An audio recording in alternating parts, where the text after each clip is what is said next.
Bonjour déjà, merci d'être venu.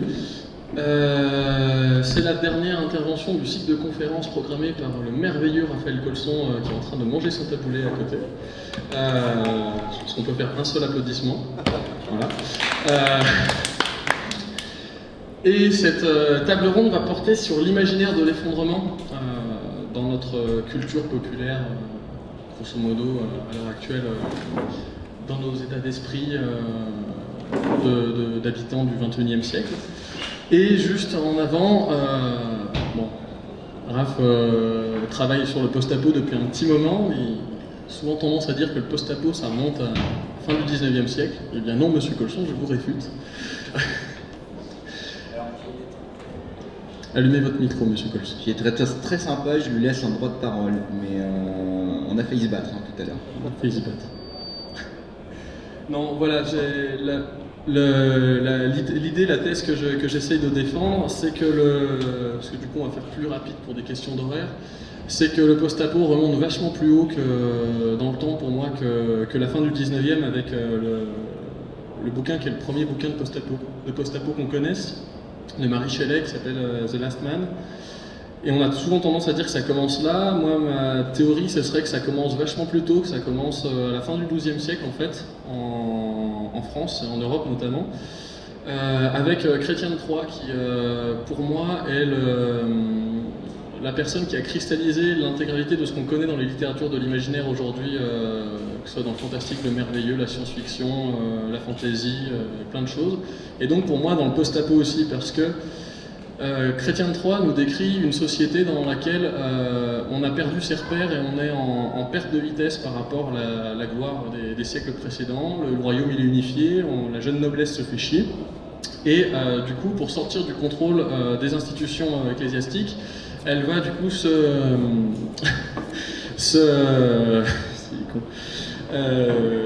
lancer dans l'amour courtois, qui est une forme de littérature qui va lui permettre en fait de s'émanciper du pouvoir et d'un ordre établi.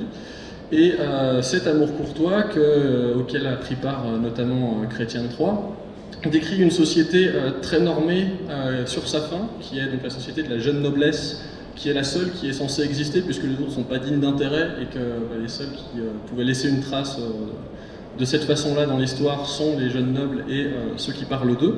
Et donc cette jeune noblesse qui est en perte de vitesse, qui est en perte de repères, se reconnaît dans des romans de chevalerie qui fait l'apologie de leur propre milieu en fait. Et ces romans commencent toujours par un centre fixe, qui est souvent la cour du roi Arthur pour le cas.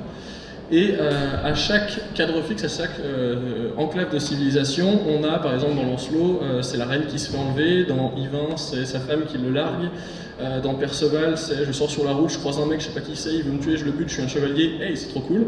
Et à chaque fois, en fait, la civilisation du départ va s'effondrer avec un cataclysme du coup, qui va amener à une réflexion sur qu'est-ce qu'on fait une fois que tout s'est pété la gueule, qu'est-ce qu'on fait une fois que tout ce qu'on connaît, c'est-à-dire nos cadres, nos cours se sont effondrés, parce que la cour du roi Arthur, la reine est partie, donc tout le monde part dans tous les sens, tout le monde erre dans la campagne pour essayer de rattraper, et il n'y a plus de centre, il n'y a plus de société, on passe de lieu clos en lieu clos. Chaque lieu clos vous amène vers un nouvel univers, vers de nouveaux possibles où on essaye de recréer la civilisation, un peu comme dans la saison 2 de Walking Dead où ils arrivent dans la fameuse ferme, qui essaye de recréer une enclave avec une hiérarchie, avec le vieux père de famille, et puis tout le monde, voilà, on essaye de recréer un bout de civilisation comme ça. Et chez Chrétien de Troyes, c'est exactement la même chose, donc je fais très rapide, mais j'avais 8 pages. Pour expliquer tout ça, voilà, on a un système d'insularisation des lieux du récit, un peu comme dans la littérature post-apocalyptique. Il n'y a que certains lieux qui vont nous intéresser dans l'errance des personnages. Il y aura les carrefours, il y aura les lieux où on fait le pont entre deux univers, il y aura les lieux d'épreuves, les lieux de défi, les lieux de passage. Enfin, il y en a plein, et certains lieux vont apporter des objets qui vont nous permettre de poursuivre dans notre quête. Lancelot, il trouve le peigne de Guenièvre qui lui indique par où aller sur le bord d'une fontaine, après avoir passé des épreuves contre un double maléfique, enfin, entre guillemets, de lui. Donc c'est deux univers qui s'affrontent, un qui veut garder la société comme elle était mais qui n'y arrive pas et qui du coup s'écroule petit à petit, et un qui a compris que l'effondrement était là et qu'il fallait voir après. Voilà. Et pour moi, il y a un passage qui est assez emblématique de tout ça, c'est dans le Yvain, donc le Chevalier au Lion. Chrétien III nous décrit un exode complètement décivilisateur du personnage principal, qui va quitter la cour, parce que il apprend que sa femme, il reçoit un texto, il apprend que sa femme le quitte, du coup il devient fou, il quitte la cour du roi qui est l'enclave de société, puis il quitte tous les lieux civilisés, bon, j'avais noté, je sais plus, il quitte les prés et les vallées pour aller dans les champs et finir tout nu dans les bois. Voilà, un être tout nu, c'est marqué, voilà.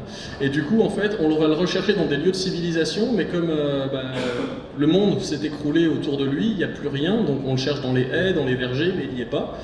Et le fait d'avoir camarade Zippo juste à ma gauche, ça me permet d'embrayer sur une production qui est du coup de 2011-2012, qui est sa chanson L'Exode, dans lequel il décrit une famine, une économie qui s'écroule, les supermarchés qui se vident, on en oublie ses bonnes manières, donc c'est pour ça qu'il finit tout nu l'autre, on en oublie ses bonnes manières, les routes deviennent impraticables, donc on prend des sentiers autres, on fuit à pied, et on finit sur une sorte de petite apologie du provincial un peu préparé à cette théorie de l'après. Et du coup, pour moi, c'est pas innocent que ces thématiques se retrouvent déjà au XIIe siècle, et je pense que ça doit être le cas avant, après, et Marie Shelley, et surtout avant dans différentes sociétés. C'est que pour moi, à chaque fois qu'une société est en déclin, une forme de post-apocalyptique émerge.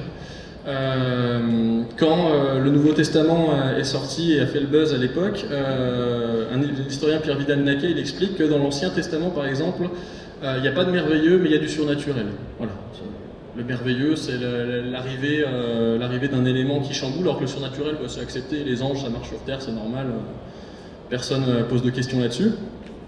Ça fait pas 1000 retweets, quoi. Et dans le Nouveau Testament, on arrive avec le miracle du Christ qui, lui, va apporter une magie, quelque chose de nouveau qu'on n'avait pas vu. Et le seul moment du Nouveau Testament où on arrête de faire du merveilleux, c'est l'Apocalypse de Jean, où on revient à des considérations très terre à terre. Et du coup, tout ça, ça m'a amené à essayer de voir, à émettre l'idée qu'il y avait trois formes pour imaginer l'après, pour imaginer l'effondrement, qui étaient un merveilleux profane, donc par exemple avec Chrétien III ou Walking Dead, un merveilleux religieux de l'après, donc toute l'eschatologie qu'on a avec beaucoup d'églises assez poussées sur la fin du monde, et du coup un imaginaire collectif qui pour moi est comme disait, comment il s'appelle, Lévi-Strauss, est une pensée commune à tout le monde, et qu'on a ça de façon automatique dans une société qui arrive vers sa fin. Donc là c'était vraiment petite réduction assez rapide du propos, pour introduire du coup notre table ronde sur l'imaginaire de l'effondrement dans la culture populaire et par ses biais d'expression.